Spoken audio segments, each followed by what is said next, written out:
Bismillahirrahmanirrahim. Assalamualaikum warahmatullahi wabarakatuh. Perkenalkan, nama saya Silha Maulidia dari kelompok 11 Ilmu Aswad bersama kedua rekan saya, yakni Ukhti Siti Rahma dan Akhi Fikri Wardana, akan mempresentasikan materi ilmu aswad yang berjudul fonem dan alofon. Baik, langsung saja pada pembahasan yang pertama, yaitu tentang fonem. Apa itu fonem?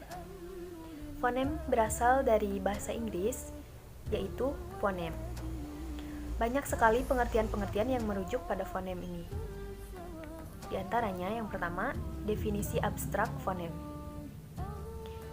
Dalam definisi abstrak ini, disebutkan bahwa fonem yaitu gambaran pemikiran terhadap suatu bunyi yang tidak berwujud nyata ketika sebuah komunikasi berlangsung. Kemudian, ada definisi fonem dilihat dari segi fungsi. Nah, di sini disebutkan bahwa fonem yaitu bunyi yang memiliki kemampuan mengubah suatu makna. Contoh, bunyi T dan K dalam kata tuli dan kuli. Kedua kata tersebut merupakan dua fonem yang mampu menjadi pembeda antara dua kata tersebut. Contoh lain dalam bunyi ba dan mim. Dalam kata bala dan mala. Kedua kata tersebut mampu membedakan kedua makna dari dua kata tersebut. Adapun definisi fonem yang paling populer dan disepakati para ulama yaitu fonem adalah unit terkecil bunyi yang mampu membedakan makna dalam sebuah kata. Kemudian, fonem dalam bahasa dapat mempunyai beberapa macam lafal yang bergantung pada tempatnya dalam kata ataupun suku kata. Nah, di sini fonem P dalam bahasa Indonesia mempunyai dua variasi. Yang pertama, jika fonem P terdapat di awal kata, maka fonem P tersebut dilafalkan secara lepas. Misalnya pada kata pola. Nah, dalam kata pola tersebut, fonem P diucapkan secara lepas, kemudian diikuti oleh fonem O. Kemudian yang kedua yaitu jika fonem P tersebut berada pada akhir kata, maka fonem P tersebut tidak dapat dilafalkan secara lepas. Misalkan pada kata tahap atau harap. Nah, fonem P tersebut tidak bisa dilafalkan secara lepas karena saat melafalkannya bibir kita akan tertutup.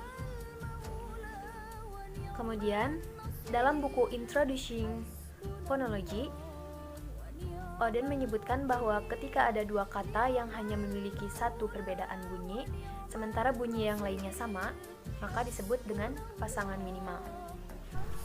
Nah, Verhaar juga menjelaskan mengenai fungsi pembeda sebagai sifat khas fonem. Contoh, dalam kata rupa dan lupa. Yang berbeda di antara dua kata tersebut hanyalah pada bunyi pertamanya, yaitu L dan R. Nah, maka L dan R tersebut disebut pasangan minimal. Selanjutnya ada pengujian atau percobaan fonem sebuah bunyi. Nah, dalam pengujian atau percobaan ini bisa melalui dua langkah. Yang pertama, mencari dua kata yang komponen bunyinya sama, kecuali bunyi yang ingin diuji pasangan minimal.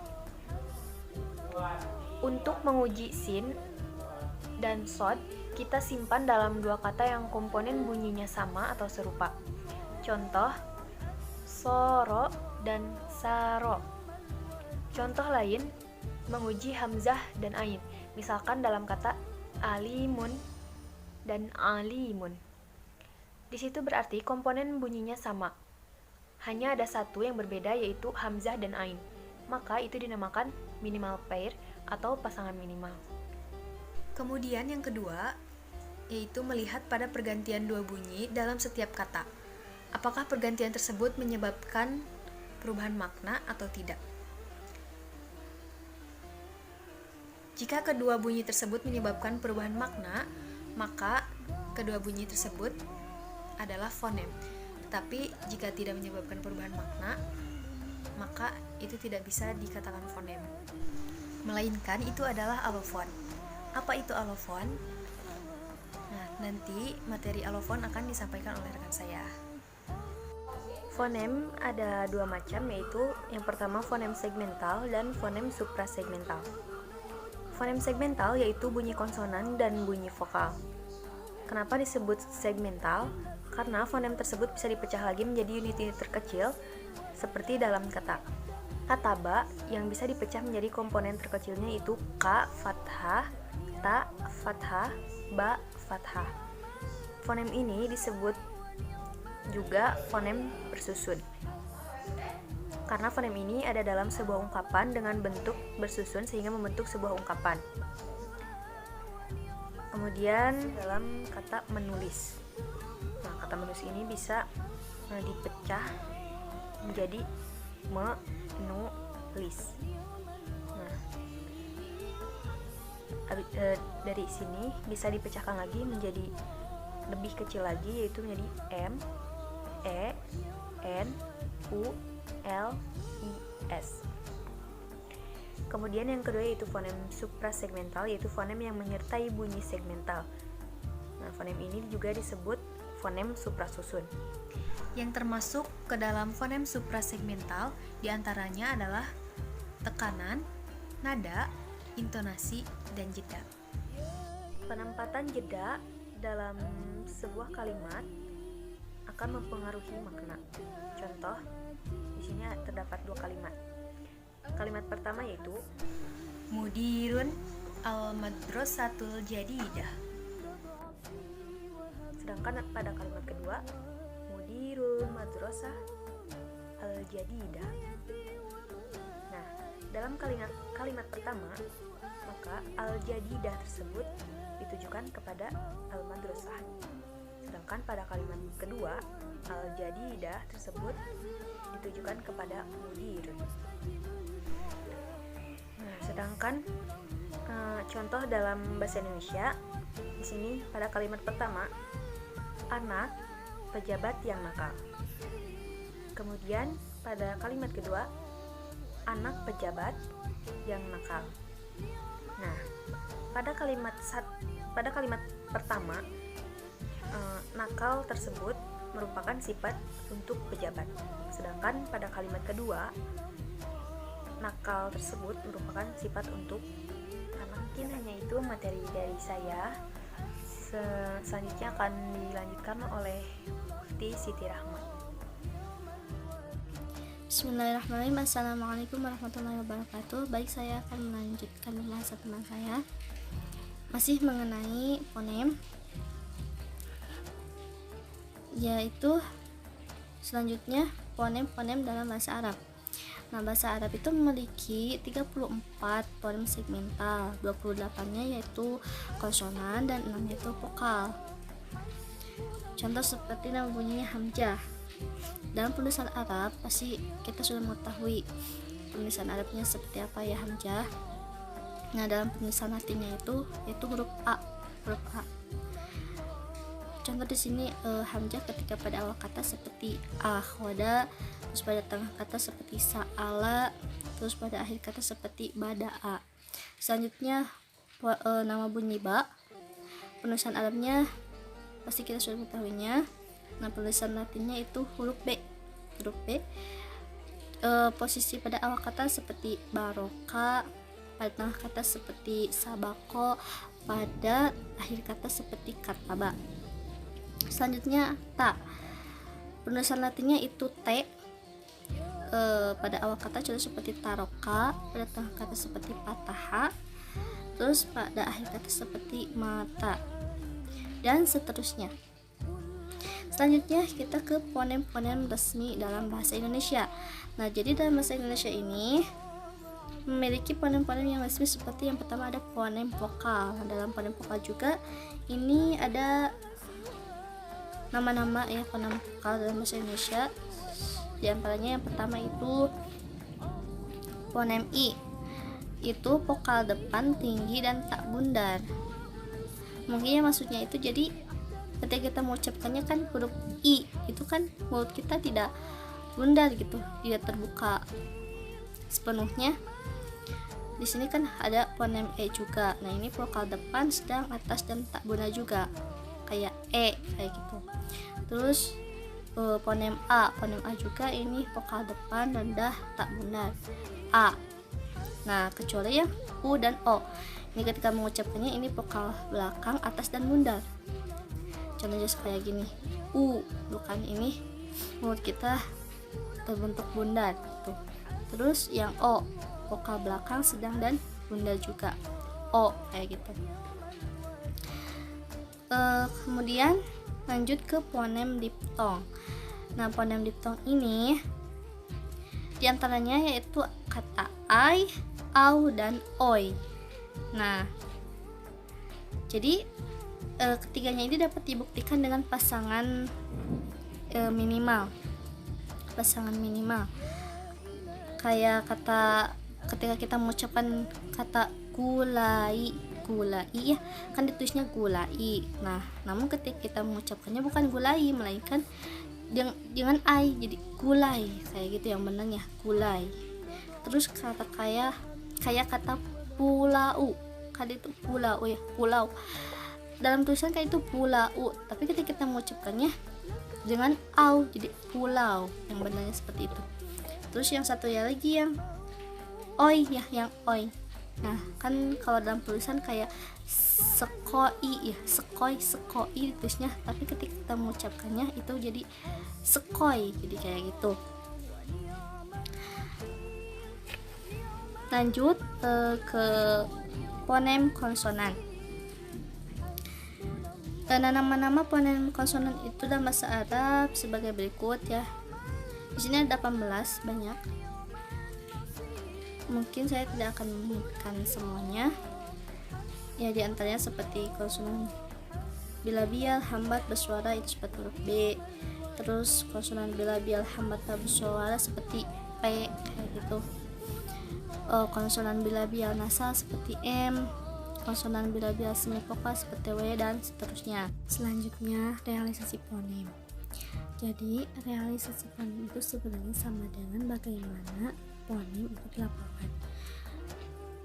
Ada realisasi fonem vokal. Jadi secara umum realisasi fonem vokal dalam bahasa Indonesia itu diantaranya yaitu fonem a, i, u, e, o.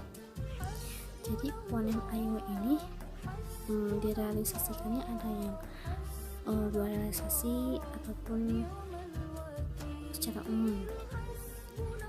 Dan mungkin saya akan mengambil salah satu fonemnya, yaitu yang fonem A.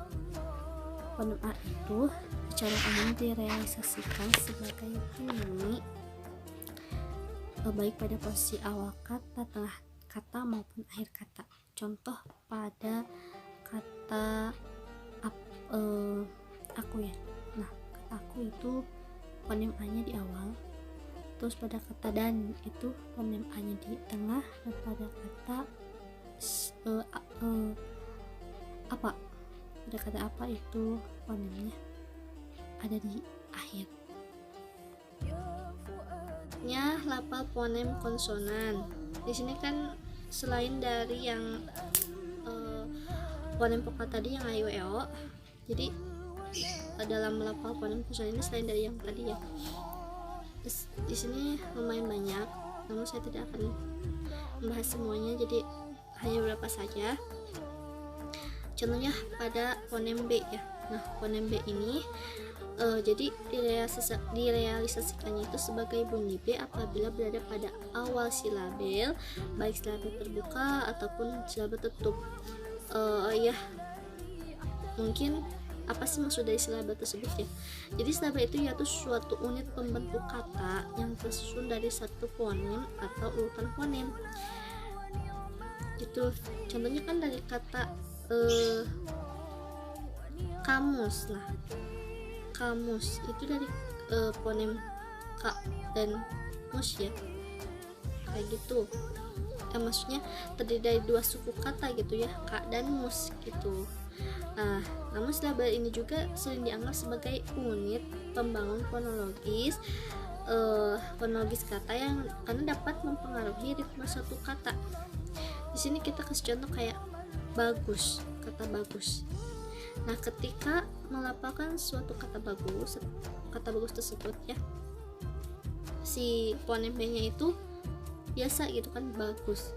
Namun apabila si fonem B-nya itu terletak di silaba tertutup kayak sabetu, nah ini kan jadi silaba ini mempengaruhi katanya, karena ketika kita mengucapkan fonem B pada kata sabtu itu ada letupan gitu, sabetu kayak gitu. Tapi pada kata bagus tidak kan, bagus biasa. Namun pada kata sabtu itu ada letupan sabetu itu. Satu lagi yaitu fonem P ya, fonem P juga sama kayak asap dengan lesap gitu. Kalau asap itu kayak ada letupan gitu, sedangkan lesap tidak. Baik, mungkin cukup sekian materi yang dapat saya sampaikan. Materi selanjutnya akan dipaparkan oleh rekan saya. Bismillahirrahmanirrahim. Baiklah, saya akan melanjutkan pembahasan materi yang ke-6, yaitu hubungan antara satu fonem dengan fonem yang lain. Di hubungan fonem terdapat dua hubungan. Yang pertama adalah hubungan horizontal, yang kedua adalah hubungan vertikal.